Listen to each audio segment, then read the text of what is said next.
हरे कृष्णा। आप सभी का दिन शुभ एवं मंगलमय हो। कान्हा जी की कृपा आप सभी भक्तों पर हमेशा बनी रहे। आइए आज सुनते हैं कार्तिक मास महात्म्य का 8वां और 9वां अध्याय। नारद जी बोले, हे राजन, इसके बाद अब मैं कार्तिक व्रत करने वाले को उद्यापन विधि भली भांति बताता हूँ। उसे तुम विधान सहित संक्षेप में सुनो। व्रत पूर्ण होने का जो फल है उसे पाने और विष्णु भगवान की प्रसन्नता के लिए कार्तिक शुक्ल चतुर्दशी के दिन व्रत का उद्यापन करें। तुलसी के ऊपर तोरण युक्त 4 द्वार का फूल और चौरों से सुशोभित सुंदर मंडप बनाएं। उसके चारों द्वारों पर मृत्तिका के बने पुण्यशील, सुशील, जय और विजय इन चारों विष्णु के द्वारपालों की पूजा करें। तुलसी के समीप चारों ओर रंगों से भली भांति शोभायुक्त अच्छे प्रकार से अलंकृत उत्तम सर्वतोभद्र चक्र बनावे। उसके ऊपर पंचरत्न युक्त और श्रीफल से शोभित शुभ कलश स्थापन करें। फिर उस कलश पर शंख गदा को धारण किए हुए और पीले रेशमी वस्त्रों को पहने हुए लक्ष्मी सहित देव देवेश विष्णु भगवान की पूजा करें। व्रती पुरुष मंडल में इंद्र आदि लोकपालों की पूजा करें। द्वादशी को भगवान जागे और त्रयोदशी को देवताओं द्वारा देखे गए और चतुर्दशी को पूजित हुए। अतएव चतुर्दशी तिथि को शांत तथा सावधान मन हो भक्ति से व्रत करें। गुरु की आज्ञा लेकर देव देवेश श्री भगवान की सुवर्ण प्रतिमा बनवाकर नाना प्रकार के भोजन युक्त षोडश उपचार से पूजन करें। रात्रि में गीत वाद्य आदि मंगल गान करके जागरण करें। प्रभात होने पर मनुष्य नित्य क्रिया अर्थात स्नान, ध्यान, संध्योपासन आदि करे। तदंतर होम करे और ब्राह्मण को भोजन करा धन की सठसा से वर्जित हो अर्थात लोक को त्याग कर अपनी शक्ति के अनुसार दक्षिणा दे। हे राजन, जिसने इस प्रकार बैकुंठ चतुर्दशी का व्रत किया वह मनुष्य इस चतुर्दशी के व्रत मात्र से ही बैकुंठ को प्राप्त होता है। बैकुंठ चतुर्दशी का महात्म्य सैकड़ों वर्ष में देवता और शेष नाग भी कहने में समर्थ नहीं है। जो मनुष्य भगवान के जागरण में शक्ति से गान करते हैं वे सैकड़ों जन्मों के उत्पन्न पाप समूह से मुक्त हो जाते हैं।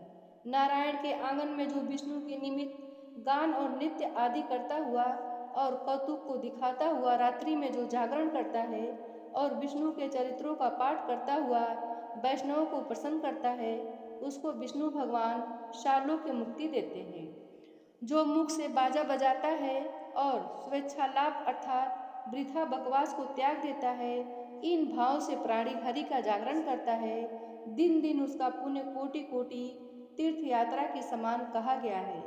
पूर्णमासी को पत्नी सहित उत्तम 30 ब्राह्मणों को अथवा एक को अपनी शक्ति के अनुसार न्योता दे, क्योंकि विष्णु वर देकर मत्स्य रूप हुए थे जो इसमें दिया है और होम किया हुआ तथा जप किया हुआ अक्षय फलदायक होता है। इसी से व्रती उन ब्राह्मणों को खीर आदि अन्न का भोजन करावे और अस्तो देवा इत्यादि 2 ऋचाओं से तिल और खीर का हवन करे। देव देव जो विष्णु हैं उनके तथा देवताओं के प्रीत्यर्थ पृथक पृथक यथाशक्ति दक्षिणा दे और उनको प्रणाम करे। तदंतर फिर पुरुष भगवान की पूजा करके देवताओं तथा तुलसी और कपिला गौ का पूजन करे। तत्पश्चात व्रत का उपदेश करने वाले गुरु की पत्नी सहित वस्त्र आभूषण आदि से पूजन करके उन ब्राह्मणों से क्षमापन करावे। प्रार्थना का मंत्र तुम्हारे प्रसाद से देवताओं के स्वामी भगवान मेरे ऊपर सदा प्रसन्न हो और इस व्रत से 7 जन्म के किए हुए मेरे पाप नाश को प्राप्त हो और मेरी पूजा से हमारे मनोरथ सदा सफल हों। देहांत के समय में अति दुर्लभ वैष्णव स्थान प्राप्त करूं। इस प्रकार उस ब्राह्मण से क्षमापन करा के और प्रसन्न करके उनका विसर्जन कर व्रती और उसको पूजा गौ समेत गुरु के नाम दान करते। तब भक्तिमान पुरुष मित्रों समेत आप भोजन करें। कार्तिक में अथवा माघ में इसी प्रकार विधि कही गई है। जो मनुष्य इस प्रकार कार्तिक का व्रत भली भांति करता है वह पाप रहित और सब कामनाओं से मुक्त हो विष्णु के समीप प्राप्त हो जाता है।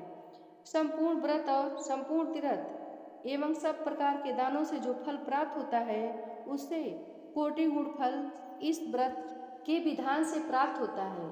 वे धन्य हैं और वे सदा पूज्य हैं तथा उनका जन्म सफल है जो विष्णु भक्ति में रत होकर कार्तिक मास का व्रत करते हैं। देह में स्थित पाप उस व्रत के भय के कंपायमान होते हैं और कहते हैं कि यह मनुष्य तो कार्तिक व्रत करने वाला मनुष्य हो गया है, तो अब हम कहाँ जाएं। इस प्रकार कार्तिक व्रत के नियमों का जो भक्ति से श्रवण करते हैं और वैष्णवों के आगे कहते हैं, वे सब पापों के नाश करने वाले फल को प्राप्त होते हैं। 9वां अध्याय। पृथु बोले, हे महाराज, जो आपने कार्तिक का व्रत विस्तार सहित कहा, उसमें आपने जो तुलसी के मूल में विष्णु का पूजन वर्णन किया, वह मैं तुलसी का महात्म्य जानना चाहता हूँ। तुलसी देव भगवान को अति प्यारी कैसे हुई? हे नारद, यह तुलसी कैसे और कौन से स्थान में उत्पन्न हुई? आप सर्वज्ञ हो, अतएव यह सब संक्षेप में मुझे बतलाइए। नारद जी बोले, एक समय सब देवताओं से युक्त अप्सरागण द्वारा सेवित इंद्र शिव जी के दर्शन के लिए कैलाश पर्वत को गए। इंद्र ने शिव जी के स्थान में जाकर भयंकर कर्म वाले एवं दांतों और आंखों से भयानक एक पुरुष देखा। इंद्र ने उससे पूछा, रे तू कौन है? जगत के ईश्वर शिव जी कहाँ गए? हे राजन, ऐसे बारंबार पूछने पर जब वह कुछ न बोला, तब इंद्र क्रुद्ध होकर बोले, जो मेरे पूछने पर भी तूने उत्तर नहीं दिया, इससे मैं तुझे वज्र से मारता हूँ। हे दुर्बुद्धे, तेरा रक्षक कौन है? ऐसा कहकर इंद्र ने वज्र से उसे मारा। वज्र के लगने पर उस पुरुष के कंठ में नीलता हो गई और वह वज्र भस्म हो गया और रुद्र भगवान अपने तेज से जलाते हुए प्रकट हुए। उन्हें देखकर बृहस्पति जी शीघ्र ही हाथ जोड़कर और इंद्र भी भूमि में दंडवत प्रणाम करके स्तुति करने लगे। बृहस्पति बोले, हे देवताओं के अधिदेवता त्रिनेत्र तथा कबर्दी, आपको नमस्कार है। त्रिपुरासुर के नाश करने वाले सर्व तथा अंधक दैत्य को मारने वाले आपको नमस्कार है। विरूप, अतिरूप और बहुरूप जो आप हैं, उनको नमस्कार है। दक्ष यज्ञ को विध्वंस करने वाले और यज्ञ के फल को देने वाले आपको नमस्कार है। काल का नाश करने वाले और काल स्वरूप काले सांप को धारण करने वाले और ब्रह्मा का सिर छेदन करने वाले तथा ब्राह्मणों के हितकारी आपको बार बार नमस्कार है। नारद जी बोले, उस समय बृहस्पति द्वारा ऐसी स्तुति किए जाने पर शिव जी त्रिलोकी को जलाने में समर्थ नेत्र की अग्नि को शांत करते हुए बोले, हे ब्राह्मण, तुम्हारी इस स्तुति से मैं प्रसन्न हूँ, वर मांगो। इस समय इंद्र को जीवन दान करने से तुम जीव इस नाम से प्रसिद्धि को प्राप्त होगे। बृहस्पति बोले, हे देव, यदि आप प्रसन्न हुए हो तो शरण में आई इंद्र की रक्षा करें और मस्तक के नेत्र से उत्पन्न यह अग्नि शांत को प्राप्त हो जाए। रुद्र बोले, मस्तक के नेत्र में यह अग्नि फिर कैसे प्रवेश कर सकती है? इसको मैं दूर फेंक देता हूँ, जिससे यह इंद्र को पीड़ा न दे सके। नारद बोले, शिव जी ने ऐसा कहकर अग्नि को हाथ में ले खारे समुद्र में फेंक दिया। तब वह अग्नि गंगा सागर के संगम में जाके गिरा। वह वहाँ बालक होकर रोने लगा। रोते हुए उस बालक के शब्द से बारंबार धरती कांपने लगी। उसने अपने रुदन से स्वर्ग लोक से सत्यलोक पर्यंत के लोग बहिरे कर दिए। रोने का शब्द सुनकर यह क्या है, ऐसे विस्मित हो ब्रह्मा जी वहां पहुँचे। आते ही समुद्र की गोदी में उस बालक को देख ब्रह्मा जी बोले, यह अद्भुत बालक कौन है? यह ब्रह्मा जी का वचन सुनकर समुद्र बोला और ब्रह्मा को आते देख समुद्र ने हाथ जोड़ा और प्रणाम कर उस बालक को उनकी गोद में बैठा दिया और कहा कि गंगा सागर के संगम में उत्पन्न यह मेरा पुत्र है। हे जगत के गुरु, इसके जात कर्म आदि संस्कार कीजिए। नारद जी बोले, समुद्र ऐसा कह ही रहा था कि समुद्र के पुत्र उस बालक ने ब्रह्मा की दाढ़ी पकड़ ली और बारंबार हिलाने लगा। दाढ़ी पकड़कर हिलाने से ब्रह्मा के नेत्रों से जल बह चला, अर्थात अश्रुपात हो गया। बड़ी कठिनाई से उन्होंने जब दाढ़ी छुड़ा पाई तब ब्रह्मा समुद्र से बोले, इसने हमारे नेत्र से जल निकाला है, इससे यह जलंधर इस नाम से प्रसिद्ध होगा।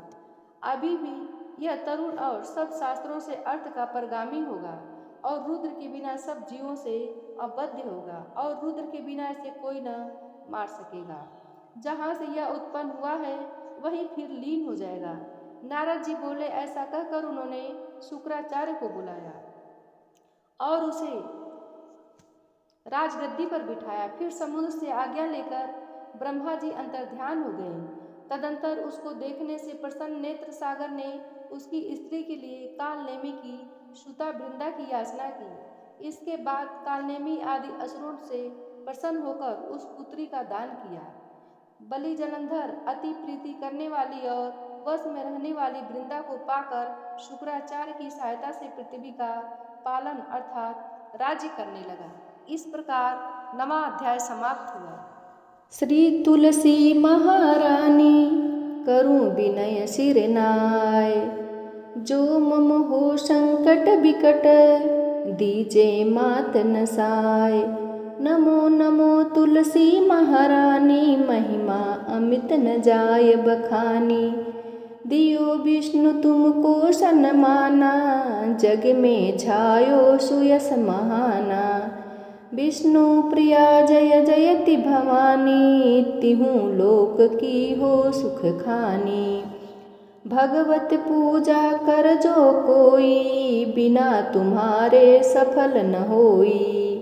जिन घर तव नहीं होय निवासा, उस पर करहि विष्णु नहीं वासा। करे सदा जो तव निति सुमिरन, तेहि के काज होय सब पूरन। कार्तिक मास महात्म तुम्हारा, ताको जानत सब संसारा। तब पूजन जो करे कुंवारी, पावे सुंदर बर सुकुमारी। कर जो पूजन नित प्रति नारी, सुख संपत्ति से होय सुखारी। वृद्धा नारी करे जो पूजन, मिले भक्ति होय पुलकित मन। श्रद्धा से पूजे जो कोई, भवनिधि से तर जावै सोई। कथा भागवत यज्ञ करावे, तुम बिन नहीं सफलता पावे। छायो तब प्रताप जग भारी, ध्यावत तुम्हि सकल चितधारी।